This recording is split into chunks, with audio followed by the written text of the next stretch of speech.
Se Jesus era Deus, e a Deus ninguém tenta, então seriam essas tentações de Jesus tentações reais?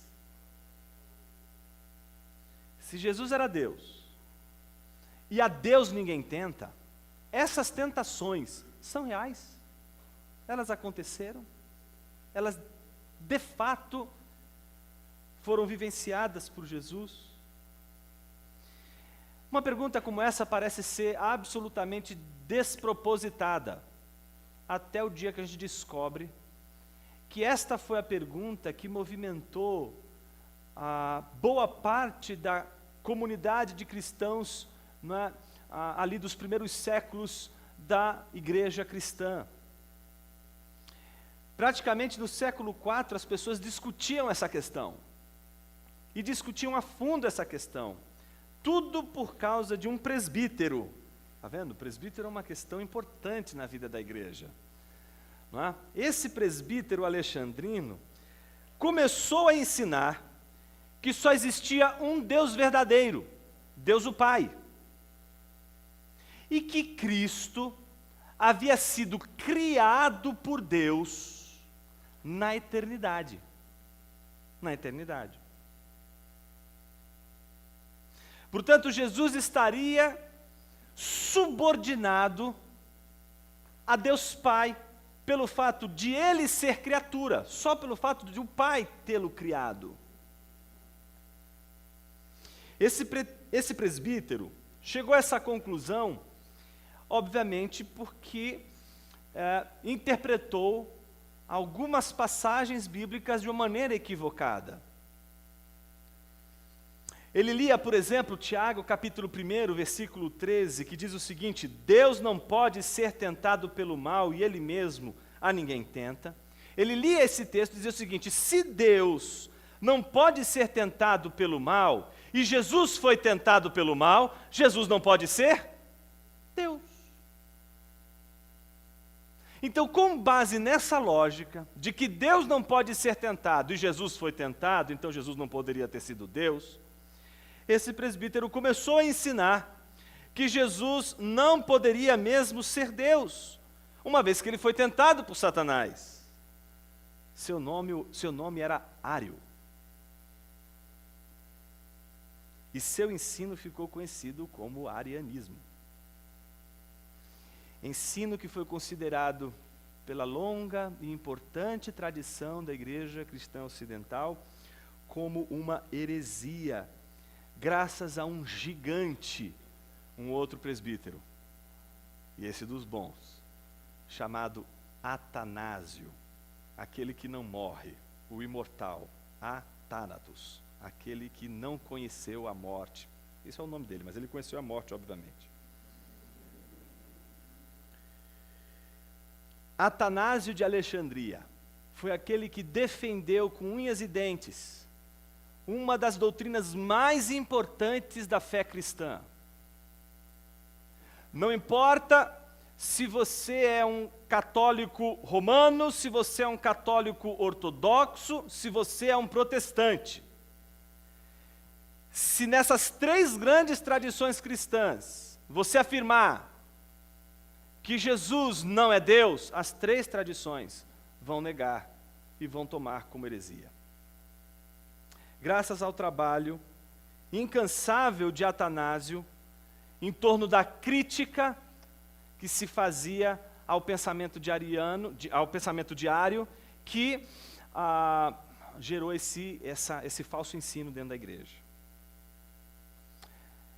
Mas, além de Atanásio, outros pensadores cristãos da época também se preocupavam com Ário, e não tinham a mesma grandeza de Atanásio, e tentavam resolver esse problema da tentação de Jesus das maneiras mais incríveis. Um deles era chamado Dídimo o Cego, também de Alexandria, os três de Alexandria.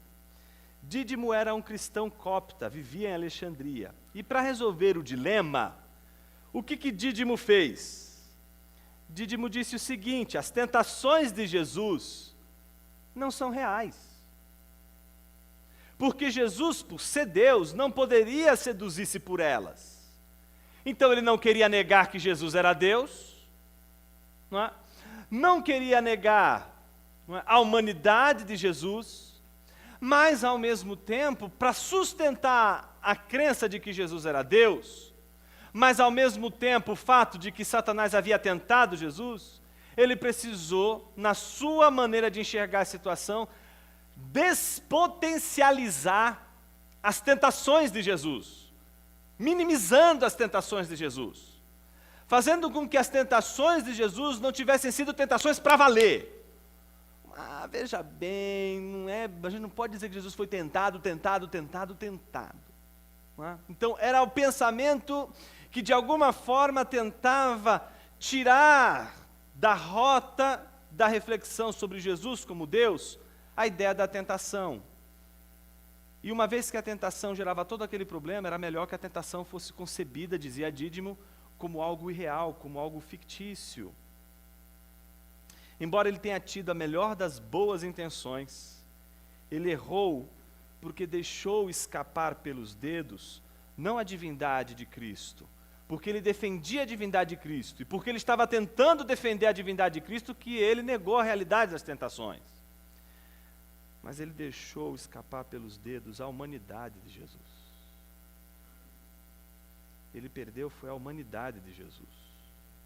Pois se as tentações de Cristo não são reais, se ele não foi realmente tentado, tão pouco a obediência dele é real, tão pouco a salvação dele é real. A obediência de Cristo é tão real quanto reais foram as tentações.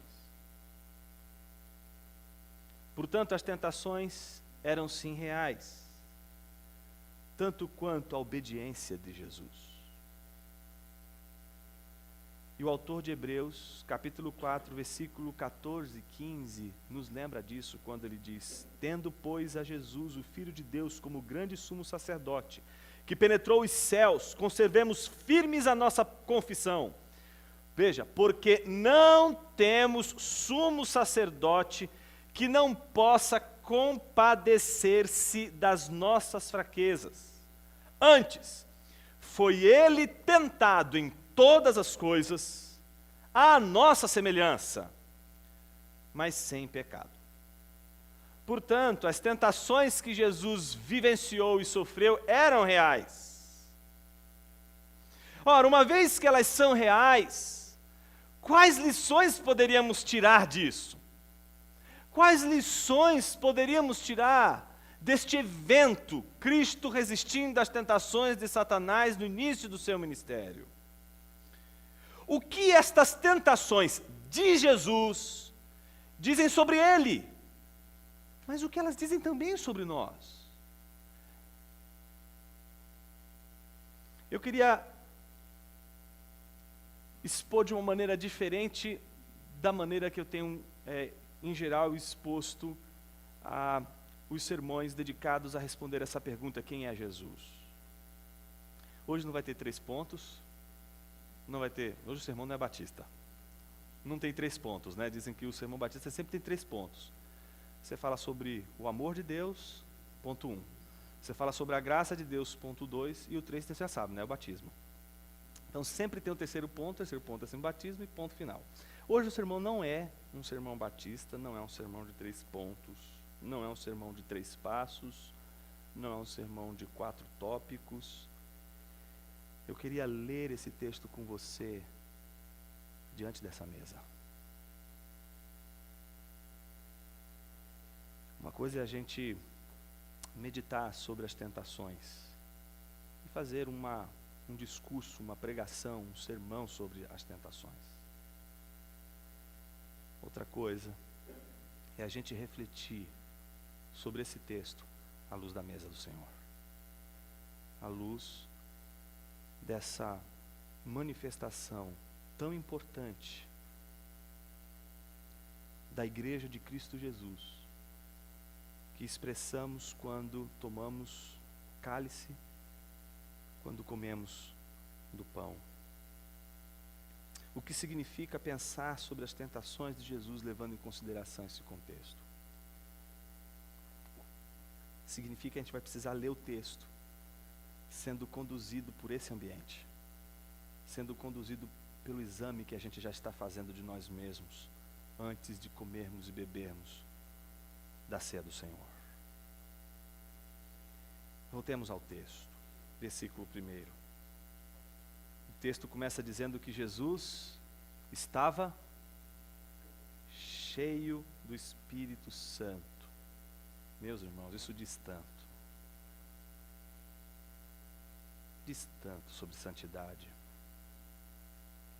A gente poderia ficar horas só para justificar por que Lucas começa o texto que ele vai se dedicar a falar sobre a tentação de Jesus, porque ele começa justamente afirmando que Jesus estava pleno do Espírito Santo. Se você busca a santidade, se você quer a santidade e desenvolver a santidade do Senhor na sua vida, não pode ser para você se livrar das tentações. A santidade não é o meio pelo qual você se livra delas. A santidade não é uma maneira de fugir das tentações.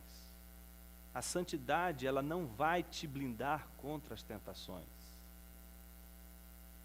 Jesus estava cheio do Espírito Santo, depois da demonstração de uma obediência plena, integral à vontade de Deus. E guiado pelo mesmo Espírito que testemunhou Deus, não é, bradar, ser Jesus, o seu Filho amado que lhe dá prazer.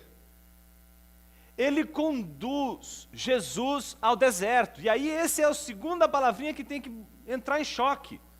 Ele não só está cheio do Espírito de Deus, mas nessa plenitude do Espírito de Deus, ele é conduzido a um lugar que talvez seja o lugar mais simbólico daqueles que querem fugir de tudo aquilo que é marcado pela tentação. Os padres do deserto, a tradição do deserto nas igrejas, na igreja cristã antiga, ela é marcada exatamente por esse movimento de homens que estão olhando as igrejas se corrompendo no grande império romano, que também está em decadência, e eles começam a sair dali, vão para os desertos, eles querem buscar no deserto um lugar para desenvolverem uma mente santa, um coração santo, uma prática de piedade que eles não estão conseguindo viver na cidade.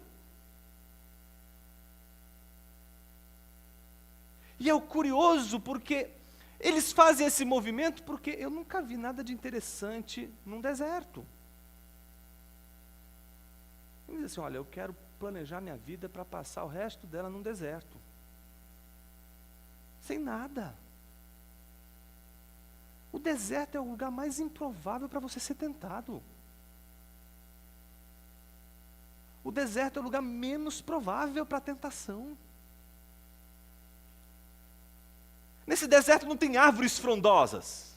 Esse deserto não é um jardim, com uma árvore ali frondosa, com uma fruta ali, um fruto extremamente, eu diria assim, atrativo ao olhar, tentador. Não. Diferente de Adão, que Deus coloca no jardim e teria várias razões para ser tentado, porque está diante de um fruto extremamente atrativo, Jesus é conduzido pelo Espírito ao deserto, para passar 40 dias sendo tentado pelo diabo, num lugar onde talvez poucos de nós seríamos tentados.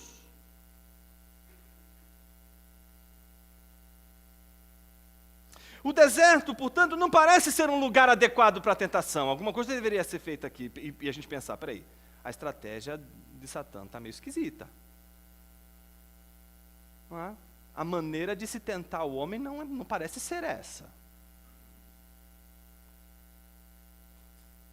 Porque nenhuma paisagem no deserto é capaz de furtar a atenção de alguém. não há nada lá para te entreter.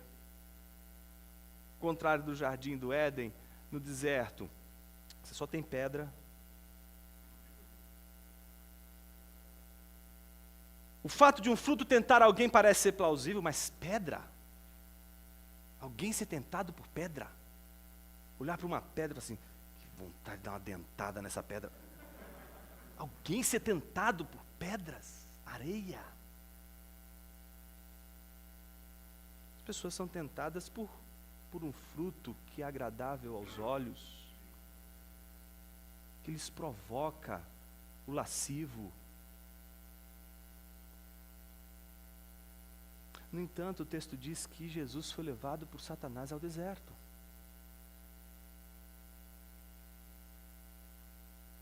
Segunda observação importante está na parte B do versículo 2. O texto diz que lá, Jesus não comeu nada naqueles dias.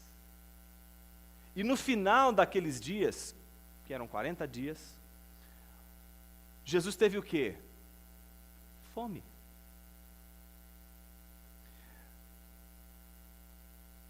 É interessante como a fome pode servir de justificativa para uma série de ações. Para uma série de ações. Por exemplo, quando a fome aperta, você pode ser tentado a fazer algo impróprio a fim de obter alimento, não é? A fim de obter comida, não é isso? Sujeito com fome é um sujeito perturbado. E alguns aqui são mais perturbados do que outros. Imagine você, eu me lembro de uma vez que eu estava atravessando São Paulo para ir pregar numa igreja que era muito longe. Eu estava morrendo de fome. Eu falei assim, meu Deus, eu tenho que parar em algum lugar para comer. E no meio da estrada, eu achei aqueles, sabe aquelas padarias, eu estou chamando de padaria, mas eu não sei se eu poderia chamar aquilo de padaria. Sei lá o que era, mas eu sei que tinha, sabe aquele ovo roxo? Foi a única coisa que tinha. Gente, quando a pessoa tem fome, quando a pessoa está com fome, a primeira coisa que ela perde é a dignidade. Quando a pessoa está com fome, até o que ela jamais comeria, ela come. Não é isso, não. Essa não é uma experiência humana. É uma experiência humana perceber o quanto a fome, ela é um movimento que mexe com o humor, desestabiliza. Tenta fazer reunião, não é? Morrendo de fome. Tenta conversar, morrendo de fome. Me parece então que a fome, ela é algo que mexe com o humor, desestabiliza. E Jesus não estava com fome porque ele passou a manhã inteira trabalhando, e aí deu a hora do almoço, e ele precisa agora comer a refeição dele, diária. Não. Jesus está há 40 dias. E agora, o estágio da fome é um estágio em que merece a nota.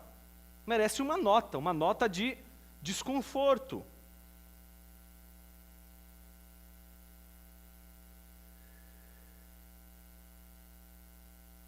Nesse desconforto, pessoas podem fazer as coisas mais absurdas. Tem gente que pode matar, roubar por comida.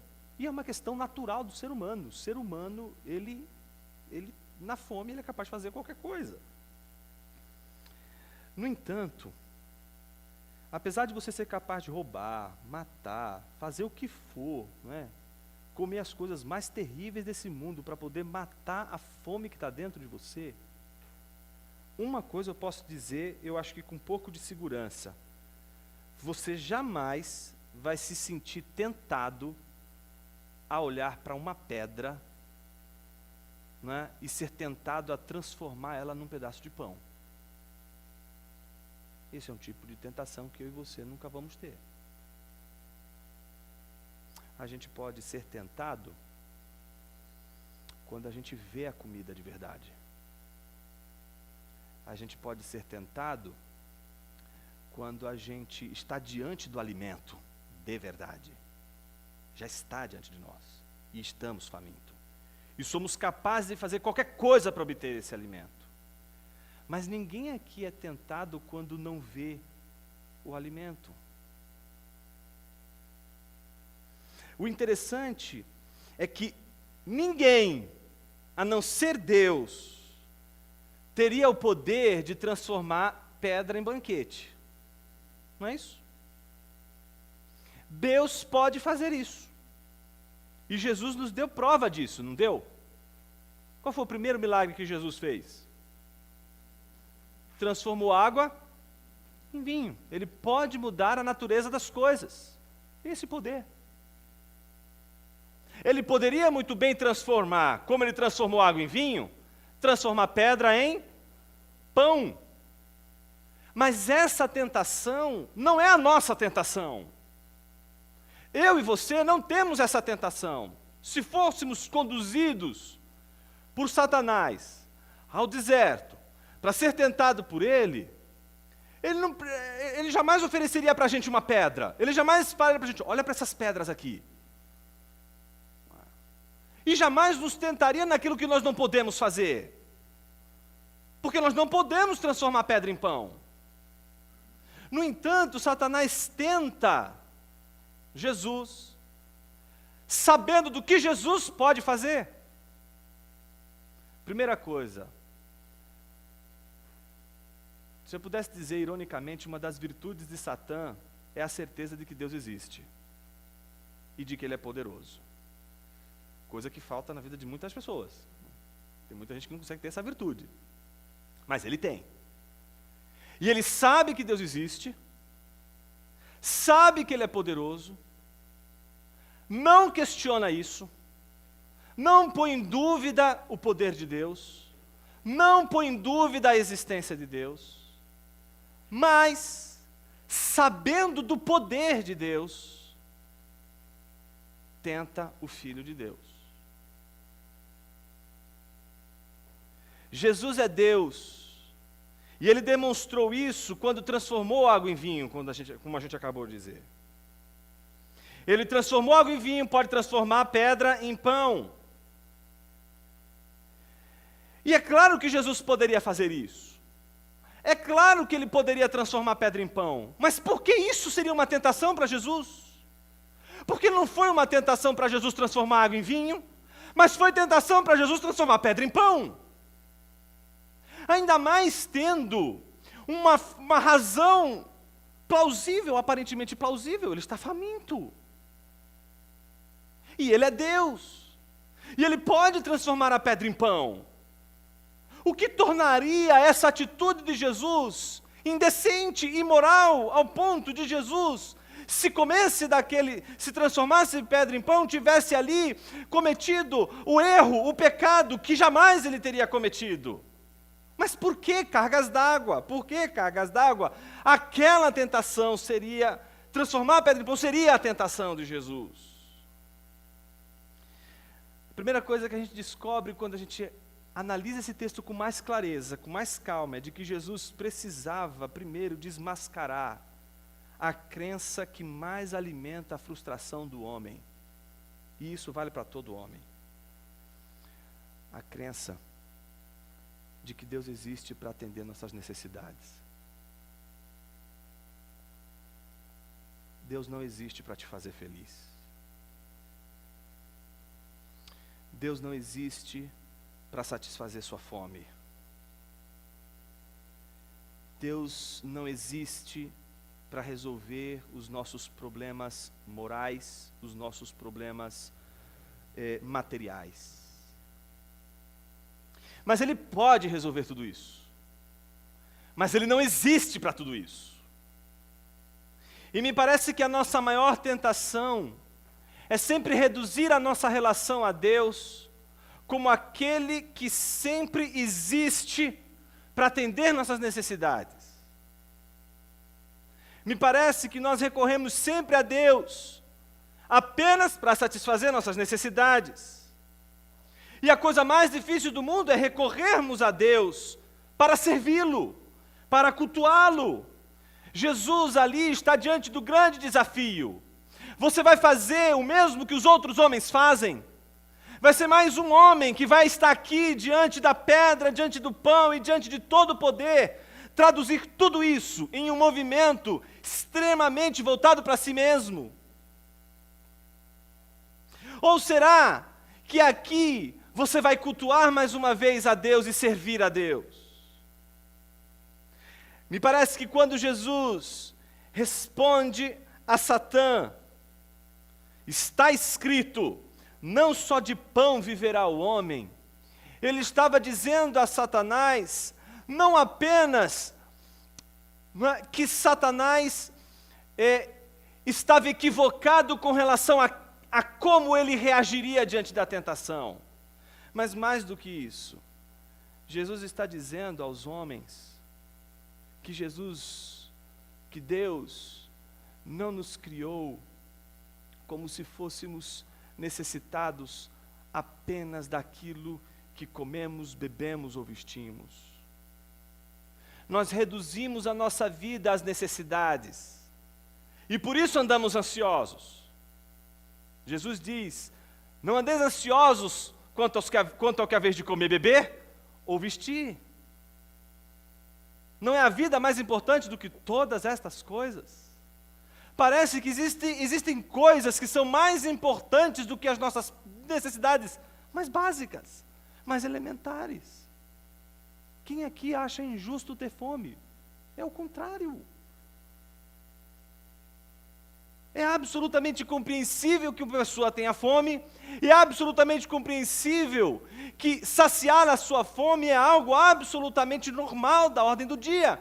Mas o que tornaria imoral alimentar-se no momento de fome?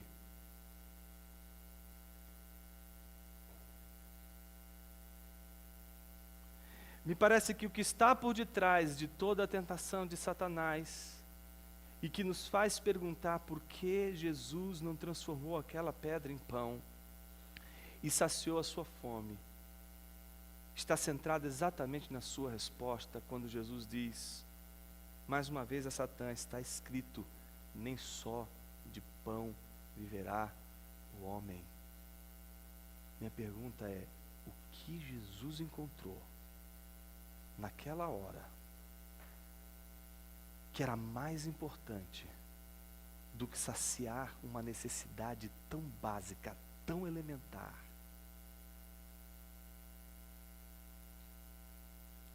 Eu acho que a gente tem uma pista do porquê a gente cai em tentação. A gente não consegue encontrar nada tão importante assim na vida. E por isso, se temos poder, sucumbimos diante dele. Usamos o poder, não para glorificar a Deus, não para fazer a vontade de Deus, mas para realizar a nossa própria vontade. Versículo 5. E elevando-o, mostrou-lhe num momento todos os reinos do mundo.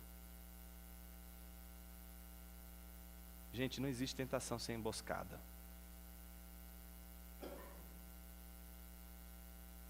Não existe tentação sem um cenário. O texto diz, e elevando-o.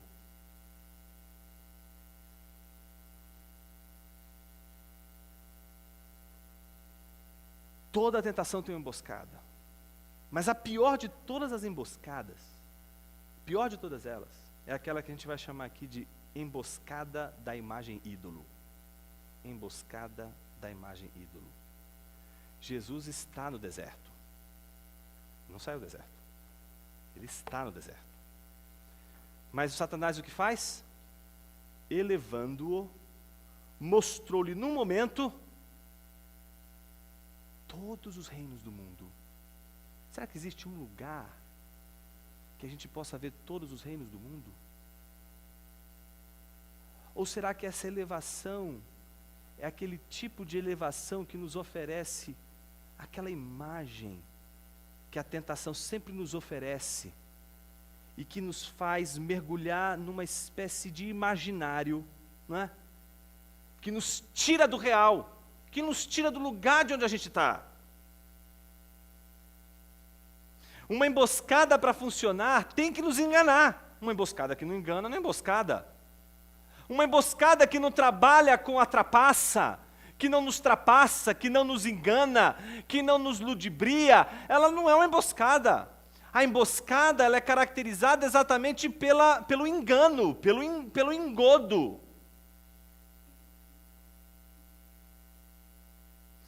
Uma emboscada, ela nos faz esquecer do lugar onde estamos, de quem nós somos, do real onde estamos, da real situação que nos encontramos. E nos eleva a uma visão ilusória, falsa, mentirosa da realidade. Lembra quando Daniel, junto com seus amigos, foram capturados por Nabucodonosor? Lembra dessa ocasião? Você estava lá? Brincadeira. Você lê o texto e sabe da história de Daniel e os seus amigos, que foram capturados e levados, né, da terra do Senhor para as terras da Babilônia. Textos que são fundamentais, que dizem que o ambiente não era um ambiente, assim, extremamente promissor. Pelo contrário, os textos desta época são textos que revelam uma tristeza do povo de Deus naquela terra estranha.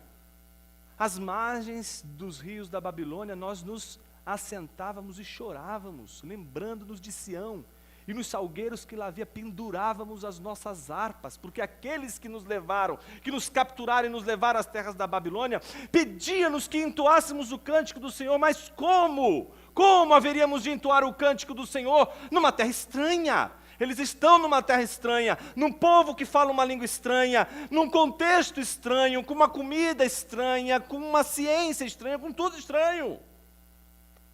Mas uma classe desse povo foi conduzida por Nabucodonosor para o palácio. E o que Nabucodonosor fez com eles? Castigou? Nabucodonosor mandou açoitar Daniel e os seus amigos?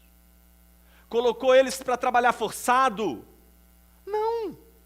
O que ele fez? Deu comida, não é? Do bom e do melhor, não é isso? Eles tinham comida e era comida preparada só para eles. O que mais que Nabucodonosor fez com eles?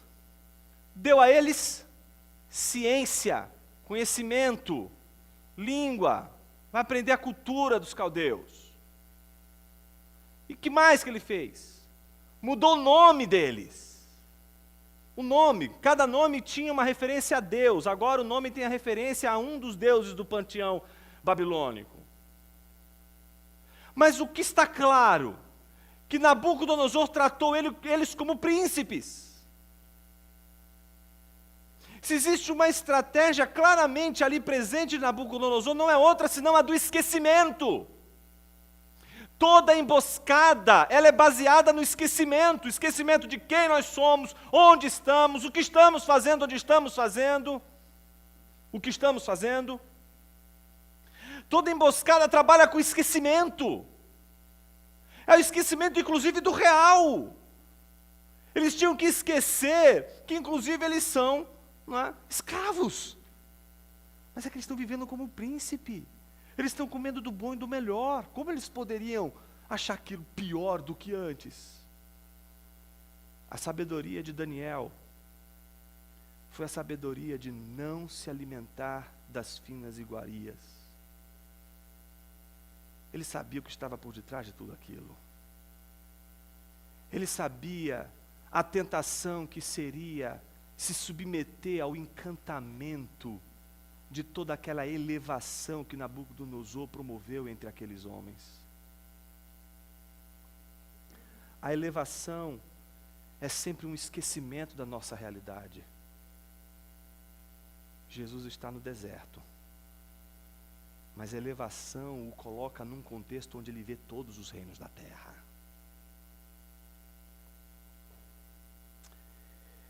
O segundo aspecto importante desse versículo 6, melhor dizendo, Disse-lhe o diabo: dar-te-ei toda a autoridade e a glória destes reinos, porque ela me foi entregue e a dou a quem eu quiser. Portanto, se prostrado me adorares, toda será tua. Mas Jesus lhe respondeu: está escrito, ao Senhor teu Deus adorarás e só a ele darás culto. Gente, vocês acreditam que Satanás é o pai da mentira? Amém, obrigado. Isso já vai ajudar meio caminho para interpretar essa passagem, porque tem gente que leva a sério Satanás. Leva tão a sério que acredita no que ele acabou de dizer.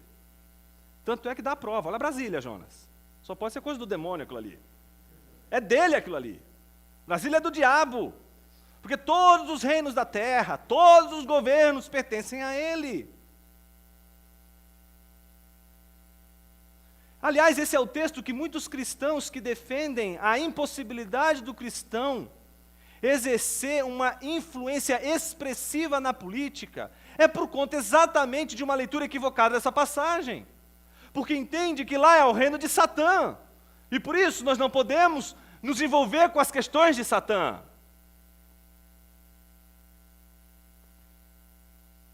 Mas essa leitura está completamente equivocada.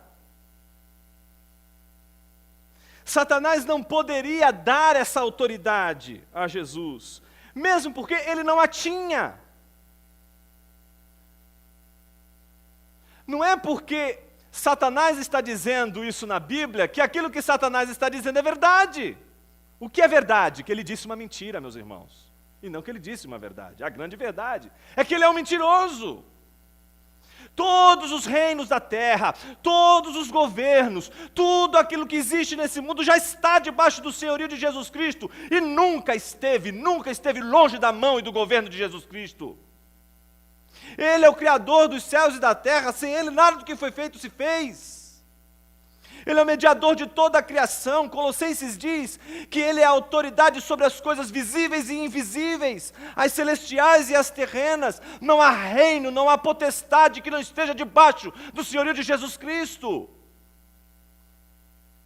Entenda então que Satanás está trabalhando exatamente com a emboscada, com a mentira, com o engano.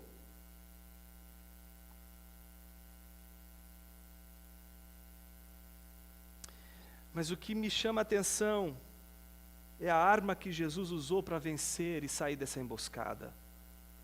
A arma que Jesus usou para sair dessa emboscada, ela é litúrgica. Ela é a adoração centrada unicamente em Deus. É a confiança em Deus. A confiança no que Deus diz. A confiança no que Deus fala. A confiança na promessa de Deus. A confiança na palavra de Deus. Por isso ele repete mais uma vez a palavra de Deus.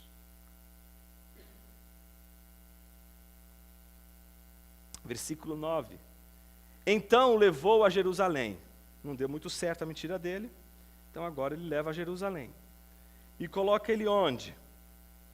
Sobre o pináculo do templo e disse: se és o Filho de Deus, atira-te daqui abaixo, porque está escrito: aos seus anjos ordenará a teu respeito que te guardem, e eles te sustentarão nas suas mãos para não tropeçares em alguma pedra. Respondeu-lhe Jesus: dito está, não tentarás o Senhor teu Deus. Passadas que foram as tentações de toda sorte, apartou-se dele o diabo até momento oportuno. A última tentação de Satanás é aquela pela qual ele exige de Jesus uma exibição do seu poder. Transforma a pedra em pão, não é? É a primeira, não é? A submissão a uma mentira, a confiança na palavra de Satanás e não na palavra de Deus. E agora a exibição que faria com que aqueles para os quais ele veio pudessem agora recebê-lo de uma maneira clara e visível. Imagina, do templo, eles tendo uma demonstração gloriosa de Cristo sendo amparado por Deus. Era um sinal que Satanás estava dando a Jesus para dizer: olha, se você fizer isso, eles não vão te rejeitar, eles vão te receber. Não tem nada mais terrível, nada mais tentador do que o ostracismo, do que o esquecimento dos outros, do que ser rejeitado pelos outros, do que ser abandonado pelos outros. João capítulo 1 diz que ele veio para o que era seu e os seus não receberam. Quando Pedro faz a declaração de que Jesus é o Cristo, e Jesus diz, olha, você disse certo, foi o Espírito que te revelou, logo em seguida Jesus faz questão de dizer, mas olha, é o Filho do Homem que está aqui, e ele veio para ser humilhado, para ser ridicularizado, para ser ferido, para ser violentado pelos homens, ele veio para ser rejeitado, veio para sofrer, o homem de dores, o varão de dores. Ele sabia que era isso, o seu caminho. Mas Satanás o tempo todo está investindo em contextos de exibição de poder, para que ele possa ser aceito, para que ele possa ser recebido.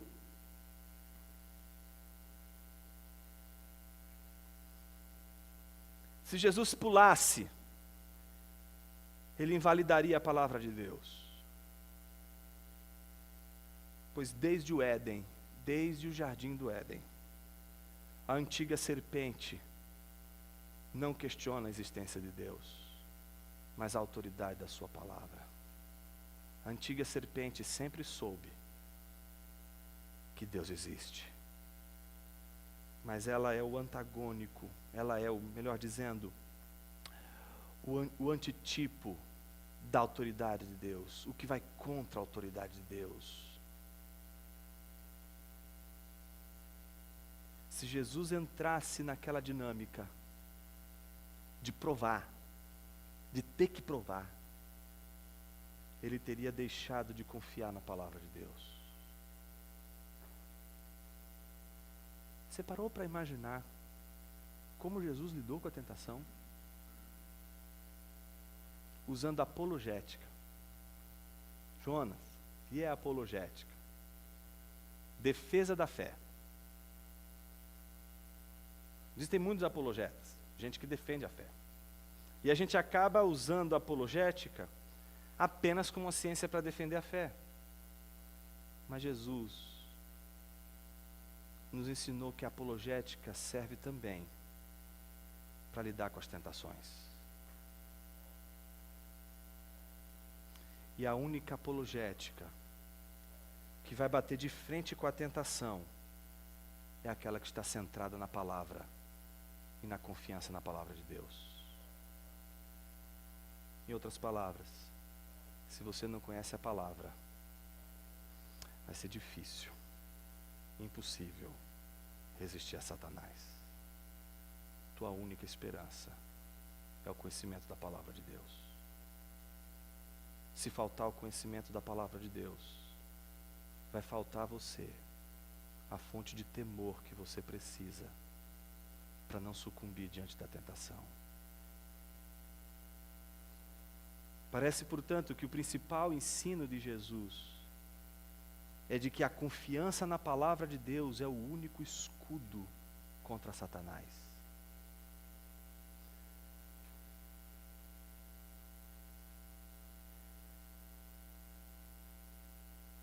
Em nenhum momento ele se apresenta diante de Jesus colocando dúvidas sobre a existência de Deus.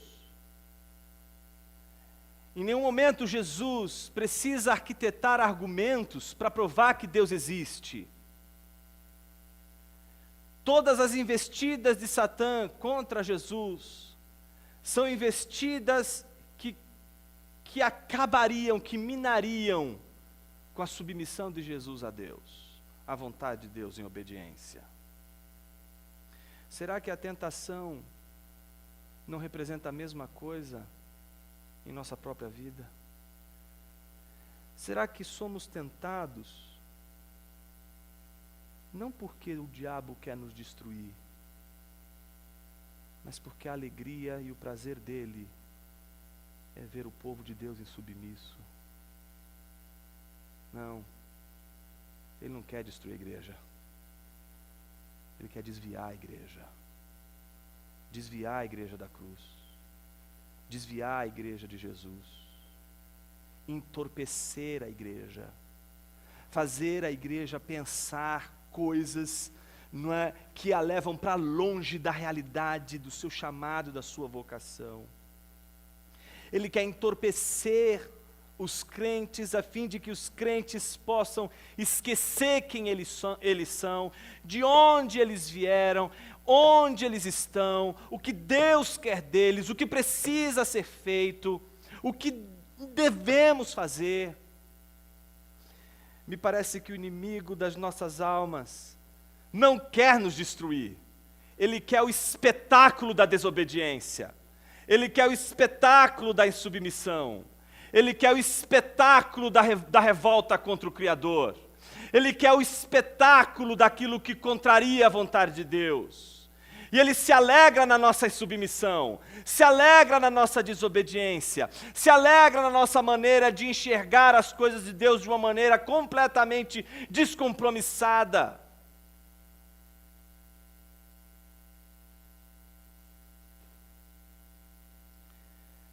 Desde o Éden, a antiga serpente coloca a dúvida não sobre a existência de Deus, mas sobre a palavra de Deus. Porque ela não quer, talvez, destruir a tua convicção sobre Deus. Ela quer te manter como Jó, convicto de que Deus existe, mas em dúvida sobre o caráter, a misericórdia, a bondade e a justiça de Deus. Ele quer que você continue acreditando em Deus. Mas Ele quer, sobretudo, arranhar as convicções que nós temos sobre Deus, um Deus de amor, de graça e de misericórdia. A antiga serpente quer destruir a única fonte de sabedoria da igreja na hora da tentação, a confiança e o conhecimento na palavra de Deus. Sem a palavra de Deus, sem o conhecimento da palavra de Deus, não teremos a base para a submissão. Note em todas as três tentações, a reação de Jesus é uma só: está escrito. Jonas, eu estou sendo tentado no meu trabalho. Você poderia me dizer uma palavra sobre isso? Está escrito. Será que você pode olhar para as tuas tentações e poder, como Jesus, dizer: está escrito? Ou será que quando você pensa no está escrito, não vem texto nenhum, porque simplesmente não há leitura bíblica? Simplesmente não há tempo para ler. Simplesmente não há tempo para meditar na palavra de Deus. Meus irmãos, se nós não tivermos tempo para meditar na palavra de Deus e investirmos tempo na meditação da palavra de Deus, nós não teremos um coração quebrantado. Meus irmãos, que Ele jamais nos levante sem antes nos quebrantar. Porque se a gente se levanta sem um coração quebrantado, a gente desenvolve uma coisa terrível para o cristão: autoconfiança. Não tem nada mais terrível para um cristão do que a autoconfiança. A autoconfiança faz você achar que você está acima das tentações. Jesus mesmo tem consciência de que Ele é Deus, e Ele mesmo diz: não tentarás o Senhor teu Deus. A última palavra é aquela que confirma exatamente a consciência que Jesus tem de seu estado, de sua natureza, contra as investidas de Satã. Eu acredito piamente que boa parte da nossa experiência frágil com Deus é fruto das nossas imensas desculpas para fugir do maior de todos os conflitos que temos nos dias de hoje: tempo. Dizemos que não temos tempo para meditar nas Escrituras. Dizemos que não temos tempo para gastar tempo com Deus. E fazemos todas as coisas mais incríveis desse mundo. Ocupamos o tempo com as coisas também mais triviais desse mundo. Mas quando esquecemos da palavra de Deus, a gente esquece da única fonte que vai nos manter serenos na tentação. Manter sereno aqui, meu irmão, não significa dizer que você vai ser um super poderoso, que você não vai cair em tentação. Meu irmão, deixa eu dizer uma coisa só para você. Não dá. Se o Espírito Santo de Deus não estiver com você, se a graça de Deus não estiver sobre você, você vai cair em tentação. Por isso a nossa oração não é: Senhor, me dá força para resistir à tentação. Nossa oração tem que ser mais do que isso. Não permita que eu caia em tentação. Não nos deixe cair em tentação. Não é segurar na mão de Deus. Eu sei, meu irmão, que tem gente aqui que já cantou esse cântico. Segura na mão de Deus e vai. Eu sei, meu irmão, que você já cantou isso 300 vezes na sua vida. Mas não é você que tem que segurar na mão de Deus, não. Se Deus não segurar na tua mão, é você que vai cair. Então não é você se esforçar para segurar na mão de Deus, é Ele te segurar. E se você cair na tentação, e você está andando com Ele, saiba que essa tentação é um tratamento de Deus na tua vida. Deus está tratando nas nossas áreas de resistência o tempo todo. Não tem, uma das coisas que talvez a tradição reformada, ela explicita de uma maneira muito clara, e que torna uma igreja saudável, é exatamente a consciência que ela traz sobre toda a membresia da sua natureza. Somos simultaneamente pecadores e justificados.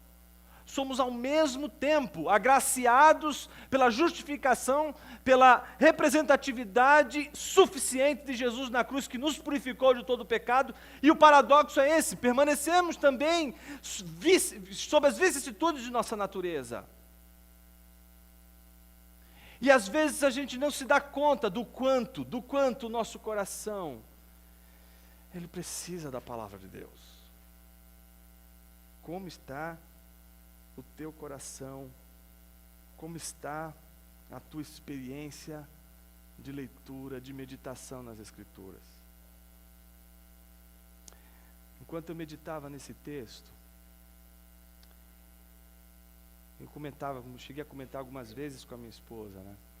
Falei, como a gente estabelece padrões, não é? Seja de leitura bíblica, seja de padrões de comportamento, não é? Mas como a gente esquece que esses padrões, eles não são suficientes, de que eles não são a garantia do êxito, de que a gente precisa de algo mais forte, mais poderoso do que nós mesmos. E esse algo mais poderoso, mais forte do que nós mesmos, é a palavra de Deus. Isso foi o que Deus deu ao primeiro Adão. E o primeiro Adão não soube usar quando ele foi tentado. Jesus foi tentado, mas ele usou aquilo que o nosso pai não usou: a palavra de Deus. Jonas, como eu poderia desenvolver melhor isso na minha vida? Eu estou chegando agora, eu estou aprendendo o Evangelho agora. Eu estou conhecendo Jesus praticamente agora. Eu estou conhecendo o Evangelho agora. Eu não tenho uma vida de oração. Eu sou muito relaxado. Eu faço o meu tempo de acordo com as oportunidades. Diz que a ocasião faz o ladrão, nesse sentido, com todo respeito, né? Mas eu tenho dificuldade de organizar o meu tempo. O que eu precisaria fazer? Eu acho que tem algumas coisas que os cristãos de todas as épocas vivem afirmando, e eu acho que a gente não poderia perder de vista. Primeiro, a própria leitura das Escrituras. Você não vai querer ler a Bíblia e nem orar. Você já vai lutar contra algo que já está dentro de você lutando. A oração, e a leitura da palavra é um enfrentamento do nosso ego. A palavra, ela vai sempre confrontar. E a oração tem que ser a resposta ao confronto dessa palavra. Por isso, eu quero desafiar você a, antes de orar, ler a Bíblia. Lutero ensinou exatamente isso nos seus textos devocionais. A única maneira de a gente não começar as nossas orações pedindo é lendo a Bíblia. Então, antes de orar, leia a Bíblia.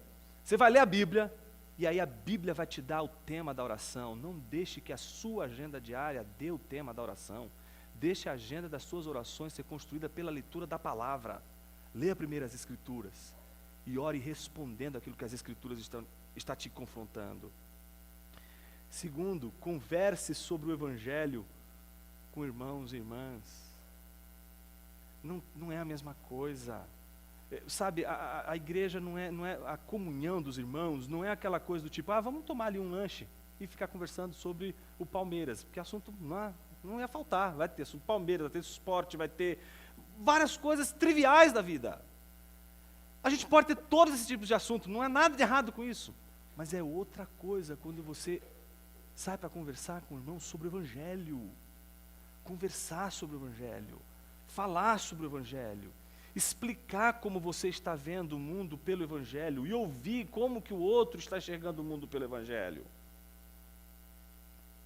A gente precisa tirar isso de dentro, precisa tirar o Evangelho de dentro do coração, botar ele em palavras, para a gente ouvir o Evangelho da nossa própria boca, para a gente se corrigir ouvindo aquilo que a gente está falando. Terceiro, vivenciar um discipulado e uma mentoria com um irmão experiente na palavra. Não se prive dessa oportunidade.